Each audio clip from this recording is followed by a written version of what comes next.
नमस्कार। आकाशवाणी चंडीगढ़ से प्रादेशिक समाचारों के साथ मैं गुरजीत कौर। सबसे पहले मुख्य समाचार। प्रधानमंत्री नरेंद्र मोदी रविवार को सोमनाथ स्वाभिमान पर्व में भाग लेंगे। हरियाणा के मुख्यमंत्री नायब सिंह सैनी ने कहा, आगामी बजट को अधिक से अधिक रोजगार परक और उद्योगों के अनुकूल बनाया जाएगा। मुख्यमंत्री ने कहा कि खरगोदा में 10,000 एकड़ क्षेत्र में सैटेलाइट शहर बसाया जाएगा। हरियाणा के 7 जिलों की 48 नहरों का 315 करोड़ रुपए की लागत से नवीनीकरण किया जाएगा। केंद्रीय राज्य मंत्री कृष्णपाल गुर्जर ने कहा, विकसित भारत जी राम जी योजना ग्रामीण भारत को आत्मनिर्भर बनाने की दिशा में ऐतिहासिक कदम है। अब समाचार विस्तार से। प्रधानमंत्री नरेंद्र मोदी इस रविवार को गुजरात में सोमनाथ स्वाभिमान पर्व में भाग लेंगे। इस पर्व के तहत सोमनाथ में साल भर कार्यक्रम आयोजित किए जाएंगे। सोमनाथ स्वाभिमान पर्व 8 से 11 जनवरी तक मनाया जाएगा, जिसमें पूरे साल आध्यात्मिक, सांस्कृतिक और सामाजिक गतिविधियां होंगी। ये उत्सव मंदिर के जीर्णोद्धार की 75वीं वर्षगांठ के साथ हो रहा है। सरदार वल्लभ भाई पटेल के नेतृत्व में इसका उद्घाटन वर्ष 1951 में हुआ था। प्रधानमंत्री ने अपने लेख में लिखा कि अतीत के आक्रमणकारी इतिहास में गुम हो गए, लेकिन ये मंदिर भारतीय जनता के अटूट साहस का प्रमाण बनकर खड़ा है। हरियाणा के मुख्यमंत्री श्री नायब सिंह सैनी ने कहा कि आगामी बजट को अधिक से अधिक रोजगार परक और उद्योगों के अनुकूल बनाया जाएगा, ताकि प्रदेश की अर्थव्यवस्था को मजबूती मिले व 2047 तक विकसित भारत की यात्रा में हरियाणा का योगदान अग्रणी हो। मुख्यमंत्री आज गुरुग्राम में बजट पूर्व परामर्श बैठक में उद्यमियों से सीधा संवाद कर रहे थे। उन्होंने कहा कि उद्योग एवं विनिर्माण क्षेत्र का प्रदेश की अर्थव्यवस्था में महत्वपूर्ण योगदान है। आर्थिक विकास के दृष्टिकोण से राज्य के आगामी बजट में औद्योगिक क्षेत्र में पूरा ध्यान दिया जाएगा।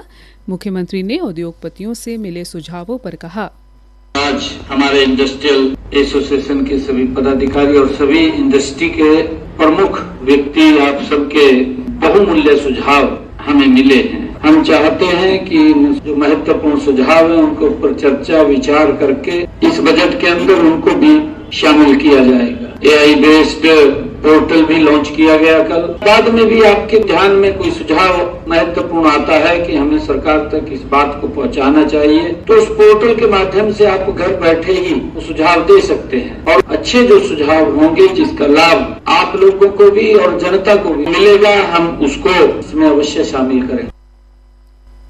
श्री नायब सिंह सैनी ने कहा कि बजट पूर्व परामर्श बैठक का लक्ष्य संबंधित हितधारकों के बहुमूल्य सुझाव लेकर उद्योगों के अनुकूल माहौल बनाना है। उन्होंने कहा, गत वर्ष में उद्योगों के 71 सुझावों को बजट में शामिल किया गया।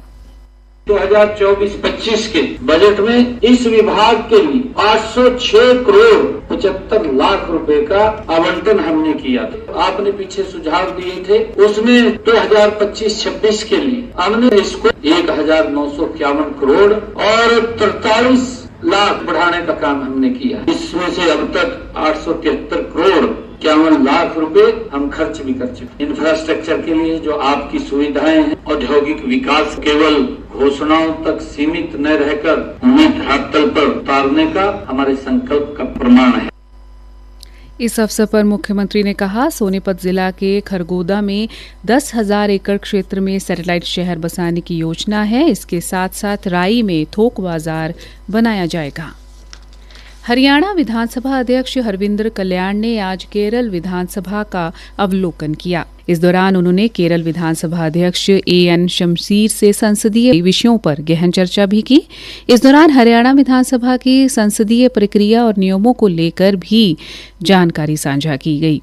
विधानसभा अध्यक्ष हरविंदर कल्याण ने केरल विधानसभा में संसदीय प्रक्रिया के मानकों और समितियों के गठन का अध्ययन किया। श्री कल्याण ने बताया कि केरल विधानसभा की समितियों का गठन 30 माह के लिए होता है।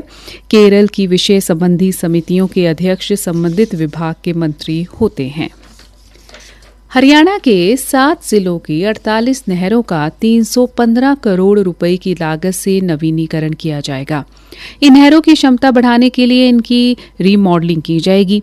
हरियाणा की सिंचाई एवं महिला बाल विकास मंत्री श्रुति चौधरी ने भिवानी जिला के तोशाम कस्बा में विभिन्न जल, सीवरेज व भवन निर्माण योजनाओं के आधारशिला व उद्घाटन करने के अवसर पर ये जानकारी दी। उन्होंने कहा, तमाम नहरों 41 नहरों का रिहेबिलिटेशन करा जा रहा है, कैपेसिटी बिल्डिंग करी जा रही है और इस 7 जिलों इससे मदद मिलेगी। तो उनमें से भिवानी भी एक है। करीब 315 करोड़ इसमें अभी निर्धारित हुआ है। यही नहीं, ये तो सिर्फ नहरों की बात, आगे भी जो कैनाल्स से, जो नहरों से हमने झोड़ों को कनेक्ट करना है, क्योंकि जैसे मैंने कहा ये दक्षिण हरियाणा का इलाका है, यहाँ पे हम बहुत ज्यादा काम करना है। तो उसके लिए हमेशा मार्गदर्शन में रहते हैं अपने सीएम साहब के और उनका यही हमेशा दिशा निर्देश रहता है कि इस तमाम क्षेत्र को अच्छी तरीके से इरिगेट करो और टेल तक। श्रीमती श्रुति चौधरी ने भिवानी में 22 करोड़ की लागत से बनने वाली बूस्टिंग स्टेशन, नहरी पानी की डिस्ट्रीब्यूटरी तथा बरसाती पानी प्रबंधन परियोजना व बीपीएल कॉलोनी की आधारशिला रखी।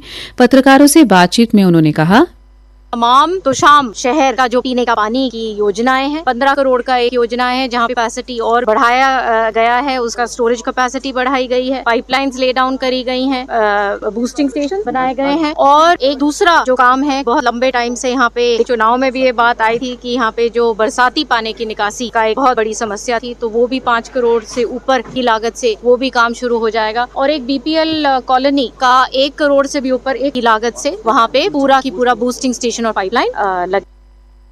श्रीमती श्रुति चौधरी ने विकसित भारत जी राम जी योजना पर पूछे गए एक प्रश्न के उत्तर में कहा कि इस योजना के माध्यम से ग्रामीण विकास को बढ़ावा मिलेगा और मजदूरों को 100 की जगह 125 दिन का काम मिलेगा।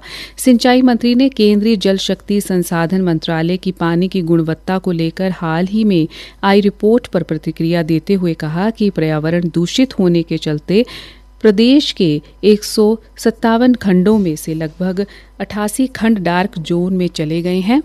मुख्यमंत्री नायब सिंह सैनी की अगुवाई में इसको दुरुस्त किया जाएगा। प्रादेशिक समाचार आकाशवाणी चंडीगढ़ से प्रसारित किए जा रहे हैं। हमारे बुलेटिनों और ताज़ा समाचारों के लिए आप हमारी वेबसाइट newsonair.gov.in पर लॉगिन कर सकते हैं। ये समाचार हमारे यूट्यूब चैनल और x handle Akashvani news Chandigarh पर भी उपलब्ध हैं।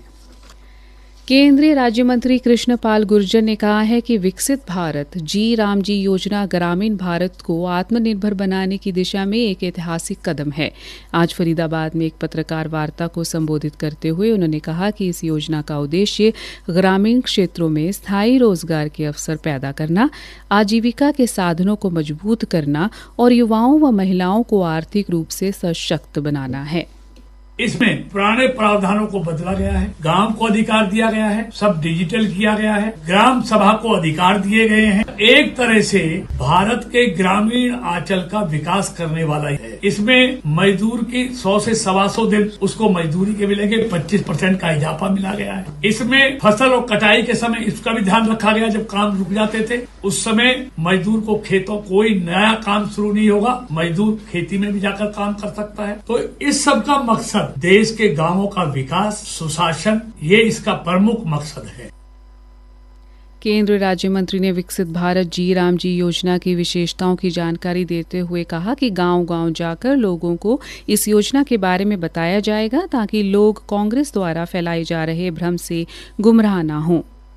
हम तमाम पार्टी के, सरकार के मंत्री, विधायक, सांसद सब गांव-गांव जाने वाले हैं। सच्चाई लोगों को बताएंगे कि इससे क्या क्या फायदे गांव में होने वाले हैं, देश की ग्रामीण जो अर्थव्यवस्था है उसमें क्या फायदा होने वाला है, मजदूरों का क्या फायदा होने वाला है। विपक्ष का झूठा जो प्रचार है इसको पर्दाफाश करेंगे, क्योंकि ये तो विपक्ष तो भ्रष्टाचार की जननी है। ये तो खुद कहते थे 100 रुपए पहुंचा, वैसे 15 रुपए पहुंचता है। और जब से मोदी जी की सरकार आई है 100 भेजते हैं तो 100 रुपए सीधे लाभार्थी के खाते में पहुंचते हैं। अंत में मुख्य समाचार एक बार फिर से। प्रधानमंत्री नरेंद्र मोदी रविवार को सोमनाथ स्वाभिमान पर्व में भाग लेंगे। इसी के साथ ये समाचार बुलेटिन समाप्त हुआ। नमस्कार।